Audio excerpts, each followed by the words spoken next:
Hello friends, welcome to my success secret channel. நம்மளோட பிரச்சனையை மனசில் சுமந்துக்கிட்டு கோவிலுக்கோ இல்லை பார்க்குக்கோ போனால் அங்கே நமக்கு முன்பே நிறைய பேர் உட்காந்துட்ருப்பாங்க. அவங்கக்கிட்ட போய் யார்கிட்டையாவது போய் மெதுவாக பேச்சு கொடுத்தா அவர் தன்னோட சோக கதையை சொல்லி அழுவார். அப்போது நம்ம பிரச்சனை இருந்த இடமே தெரியாமல் போயிடும். பிரச்சனைகள் காமனாக இருக்கிறது தான், யாருக்கு வேணாலும் வரும், எப்படி வேணாலும் வரும். அதுவும் நிறைய பேர் கோல் ஃபிக்ஸ் பண்ணி ஒர்க் பண்ணுறவங்களுக்கு கண்டிப்பாக பிரச்சனைகள் ஏராளமாக இருக்கும். அவற்றை சந்திக்காமல் நம்ம வாழ்க்கையை கடக்கவே முடியாது. பிரச்சனையை எப்படி எதிர்கொள்கிறோன்றதுல தான் நம்மளோட வாழ்வோட வெற்றியே அமைஞ்சிருக்கு. நம்ம அன்றாட வாழ்வில் ஒவ்வொரு கட்டத்திலையும் வெற்றின்ற கருவியை பறிக்க பல பிரச்சனைகளை முயற்சியோடு கடக்க வேண்டியது இருக்குது. ப்ராப்ளம்ஸ் ஒவ்வொரு மனிதனோட வாழ்விலும் ரொம்ப ரொம்ப இம்பார்ட்டன்ட், ரொம்ப சுவாரஸ்யமாகவும் இருக்கும். ப்ராப்ளம்ஸ் தான் நம்ம உயிரோடு இருக்கோன்றதை நினைவுபடுத்துகிற சின்னங்கள். பிரச்சனைகளில் பல வகை இருக்குது. சின்ன தடங்கள்லேருந்து பெரிய சோதனைகள் வரைக்கும் நம்ம பொதுவாக காமனாக வைக்கிற பேர் தான் பிரச்சனை. இதில் தானாக வர பிரச்சனைகள் சில, நாமே வழியை போய் வரவழைத்து கொள்கிற பிரச்சனைகள் தான் அதிகமாக இருக்கும். பிரச்சனைகள் எந்த வழியில் வந்தாலும் அதை எதிர்கொண்டு தான் ஆகணும். நம்ம பிரச்சனையை மற்றவள் மீற சுமத்த முடியாது, ஏன்னா அவரே தன்னோட சொந்த பிரச்சனையில் மூழ்கியிருப்பார். சிலருக்கு ப்ராப்ளம்ஸ் இல்லைன்னா தூக்கமே வராது. பலரோட நிம்மதியற்ற வாழ்க்கைக்கு காரணம் பிரச்சனைகள் தான் சொன்னால் அது கற்பனை தான். ஏன்னா பிரச்சனைகளை தீர்க்க தெரிந்தவர்கள் நிம்மதியோடு தான் தூங்குறாங்க. அவர்களுக்கு பிரச்சனை இல்லாத இயல்பு வாழ்க்கை அழுத்துடும், கரும்பு போல இனிக்கும். யாருக்கெல்லாம் போராடுற குணம் இருக்கோ, பயந்து நின்னுங்கிற கோழிகளுக்கு தான் பிரச்சனைகள் கண்டு அலறுவாங்க. பிரச்சனைகளை கண்டு பயந்து நடிங்கன்னா அவை நம்மை அடக்கிட்டு ஒரு மூலையில் தள்ளி கோழன்னு ஒரு பட்ட பேரையும் இலவசமாக தந்துட்டு தன்னை கண்டு யார் பயப்படாமல் இருக்கிறாங்களோ அவங்களிடத்துல போய் தஞ்சம் அடைஞ்சிரும். நமக்கு வர பிரச்சனைகளை லட்சியத்தோட வழிகாட்டியாக நம்ம எடுத்துக்கிட்டோம்னா கண்டிப்பாக வாழ்க்கையில் வெற்றி அடைஞ்சிடலாம். பிரச்சனையை சமாளிக்கிறதுல தான் மனித பிறவியோட சாகசமே அடங்கியிருக்கு. பிரச்சனை இல்லாத மனிதனை கடல் கடந்து சென்றாலும் ஏன் கடலுக்கு உள்ளே போய் பார்த்தா கூட பார்க்கவே முடியாது.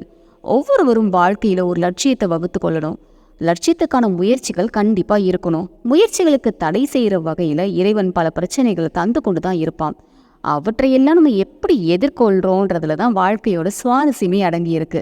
ஒவ்வொரு பிரச்சனையும் ஒவ்வொருத்தரும் நேசிக்க கற்றுக்கணும். அப்போது தான் அதோட தீர்வை நம்ம எளிதாக காண முடியும்.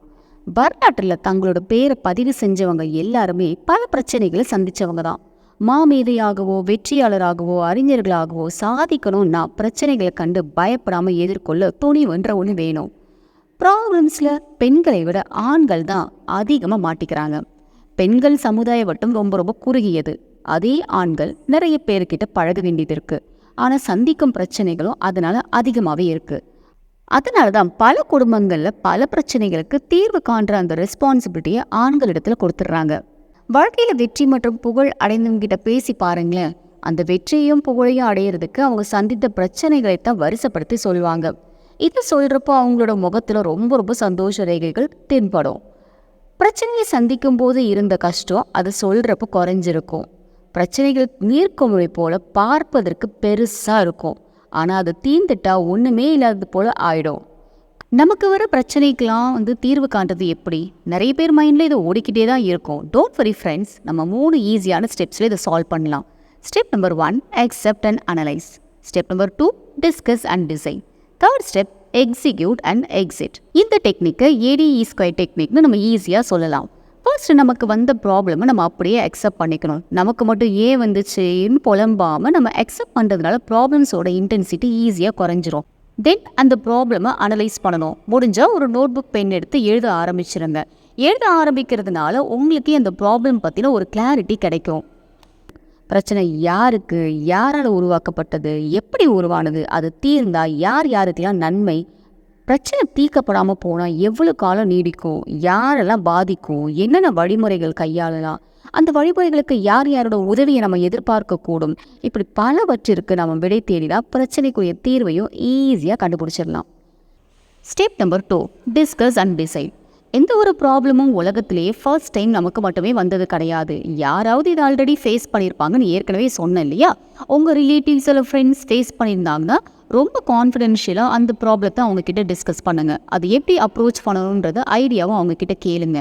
உங்களுக்கே ஒரு ஐடியா கிடைக்கும். இதில் ரொம்ப ஸ்ட்ரெயிட்டாக உங்களுக்கு அவங்கக்கிட்ட கேட்க ஃபீல் பண்ணீங்க அப்படின்னா ஒரு தேர்ட் பர்சனுக்கு நடந்த ஒரு விஷயமா நீங்கள் அவங்கக்கிட்ட டிஸ்கஸ் பண்ணுங்கள். ஸோ நிறைய பேர்கிட்ட டிஸ்கஸ் பண்ணுறப்போ உங்களுக்கே ஒரு கிளாரிட்டி கிடைக்கும். ஒரு கன்க்ளூஷனுக்கு நீங்கள் ஈஸியாக வந்துடுவீங்க. அதை பேஸ் பண்ணி நீங்கள் ஃபர்தராக என்ன பண்ணலான்றதை ஃபைனலாக டிசைட் பண்ணிடுங்க. So step number 3, execute and exit. நீங்கள் டிசைட் பண்ண விஷயத்தை செயல்படுத்துறதுக்கு ஒரு பிளான் கண்டிப்பாக வேணும். அந்த பிளானை சீக்வன்ஸாக நீங்கள் எக்ஸிக்யூட் பண்ணுங்கள். கண்டிப்பாக சக்ஸஸ் ஆகும். ஃபைனல் ஃப்ரெண்ட்ஸ், இதுக்கப்புறம் என்ன இருக்குது? ஸோ உங்களுக்கு சக்ஸஸ் தான். ஸோ ப்ராப்ளத்துக்குரிய சொல்யூஷன் கிடைச்ச இந்த சக்ஸஸோட அந்த ப்ராப்ளம்லேருந்து எக்ஸிட் ஆகிடுங்க ஃப்ரெண்ட்ஸ். இந்த ஈஸி ஸ்டெப்ஸை ஃபாலோ பண்ணி நான் இப்படி என்னோடய பர்சனல் லைஃப்லையோ பிஸ்னஸ் லைஃப்லையோ என்னோடய ப்ராப்ளம்ஸை நான் ஃபேஸ் பண்ணுற ப்ராப்ளத்துக்கு சொல்யூஷன் கண்டுபிடிக்கிறேன்றதை யாரெல்லாம் கேட்குறதுக்கு ஆர்வமாக இருக்கீங்களோ கமெண்ட் பாக்ஸில் எஸ்ன்னு டைப் பண்ணுங்கள். ஸோ என்னோடய எக்ஸ்பீரியன்ஸை நான் என்னென்னலாம் பண்ணுறேன்றதை இந்த வீடியோவோட லாஸ்ட்டில் நான் எண்டில் உங்களுக்கு நான் சொல்கிறேன். ஸோ அது வரைக்கும் வீடியோவை ஸ்கிப் பண்ணாமல் லாஸ்ட் வரைக்கும் பாருங்கள் ஃப்ரெண்ட்ஸ். நமக்கு நல்லா தெரிஞ்ச ஜூலியஸ் சீசர் பற்றி அவரோட தளபதி என்ன குறிப்பிடுறார் தெரியுமா? அவர் முதலில் நன்கு ஆலோசனை செய்கிறார், பின் திடமான முடிவுக்கு வருகிறார். அதன் பின் என்னதான் பிரச்சனை ஏற்பட்டாலும் அசையாத மனோதிடத்தோடு அதை செயலாற்றி வெற்றி காண்றான்னு சொல்கிறாரு. ஒரு லட்சியத்தை நோக்கி பயணப்படுறப்போ உடல் வருத்தம் பார்க்கக்கூடாது. எத்தனையோ விஞ்ஞான கண்டுபிடிப்புகள் பலரோட ஊன் உறக்கமின்றி செய்த தியாகத்தால் விளைந்தவைதான். நோ பெயின் நோ கெயின், இதுதான் பழமொழி. கஷ்டப்படாமல் லாபம் கிடைக்காதுன்றது. பிரச்சனைகளும் சோதனைகளும் தாங்க முடியாமல் வருதுன்னா வெற்றியை மிக அருகில் நெருங்கிவிட்டோம்ன்றது தான் மீனிங். ப்ராப்ளம்ஸ் இல்லாத வாழ்க்கை மூழ்கள் இல்லாத கடிகாரம் போலதான். எந்த ஒரு யூஸ்மே கிடையாது. சோதனைகளோட போராடும் போதுதான் நம்ம ஆற்றலே நமக்கு தெரிய வருது. Winners never quit, quitters never win. இதை எப்போதுமே நம்ம மனசில் வச்சுக்கணும். சாமர்த்தியம் இல்லாதவங்க பிரச்சனைகளை மாட்டிக்கிறாங்க. அவர்கள் தான் வாழ்க்கையை ஒரு வெறுப்போடு அணுகுறாங்க.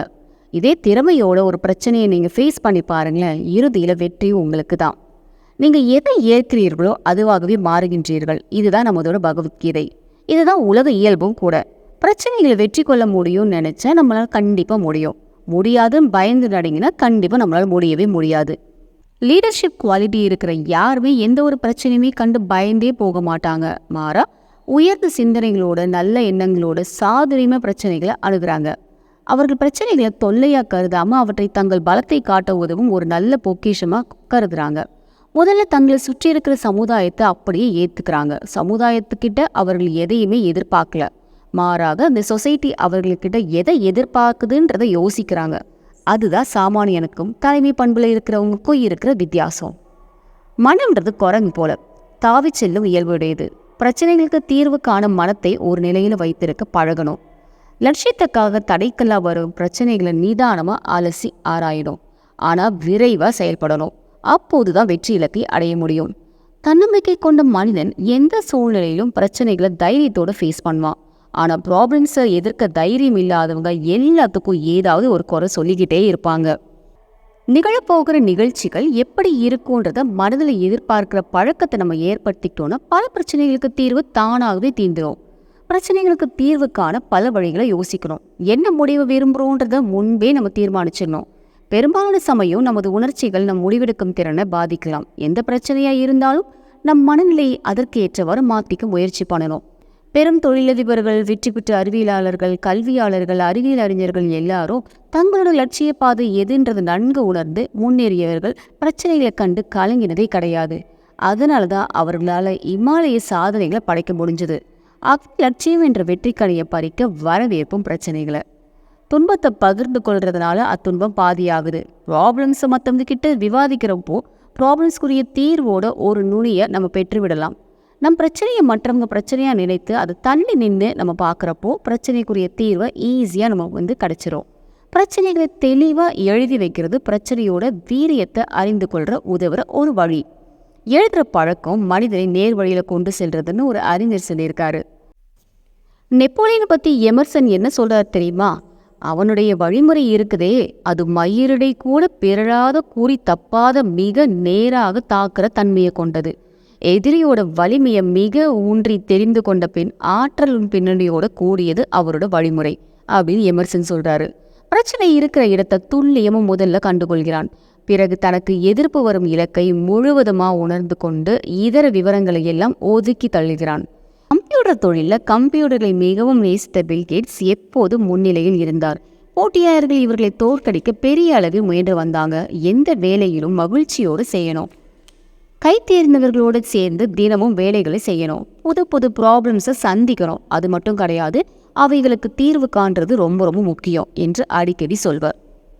ஒவ்வொன்றுக்கும் முடிவுகள் என்பது எங்கேயோ மறைஞ்சிட்ருக்கு, அவைகளை கண்டுபிடிப்பது தான் மிகவும் முக்கியம்னு சொல்வார். ரேடியம் கண்டுபிடிக்க மேரி கியூரி தம்பதிகள் பட்டப்பாடு கொஞ்சம் நெஞ்சம் இல்லை. தார்கட்டிகளை கொண்டு ஆராய்ச்சி செஞ்ச போது மேரியோட கைகள் வெந்தே போயிடுச்சு.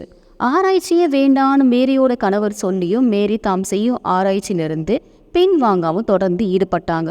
ப்ராப்ளம்ஸ் சவாலை எதிர்கொண்டவங்க பல பேர். வேப்பங்காயா கசங்கும் பிரச்சனைகள் தான் கரும்பு போல இனிக்கும், வெற்றிக்கு காரணமான விதைகளும் கூட.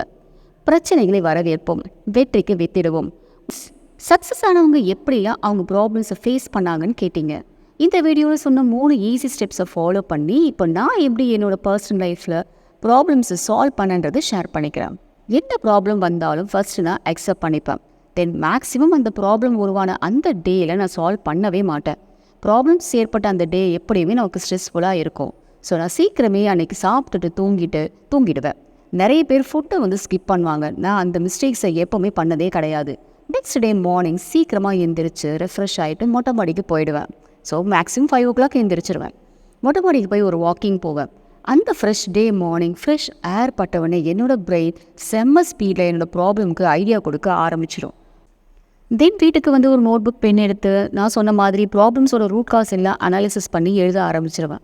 அப்போ எனக்கு ஒரு கிளாரிட்டி கிடைக்கும். நான் யார்கிட்ட டிஸ்கஸ் பண்ணணும், அந்த ப்ராப்ளம்க்கு சொல்யூஷன் இன்னும் பெட்டராக கிடைக்கும்ன்றது அவங்க நேம்ஸ் எல்லாமே நான் எழுத ஆரம்பிச்சிருவேன். அவங்களுக்கெல்லாம் ஃபோன் பண்ணி இல்லை நேரில் போய் டிஸ்கஸ் பண்ணிவிட்டு எல்லாத்தையும் கலெக்ட் பண்ணி ஃபைனலாக நான் டிசைட் பண்ணிவிடுவேன். அந்த டிசிஷன் என்னோட பர்சனல் டிசிஷனாக மட்டும்தான் இருக்கும். தென் அது ஃபைனலாக நான் சீக்வன்ஸ் எல்லாமே பிளான் பண்ணி எக்ஸிக்யூட் பண்ணவும் ஆரம்பிச்சிருவேன்.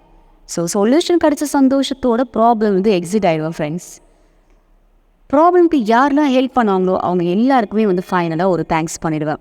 எப்படியும் நெக்ஸ்ட் ப்ராப்ளம் எனக்கு ரெடியாக இருக்கும் இல்லையா, அதுக்கு வெயிட் பண்ண ஆரம்பிச்சிடுவேன்.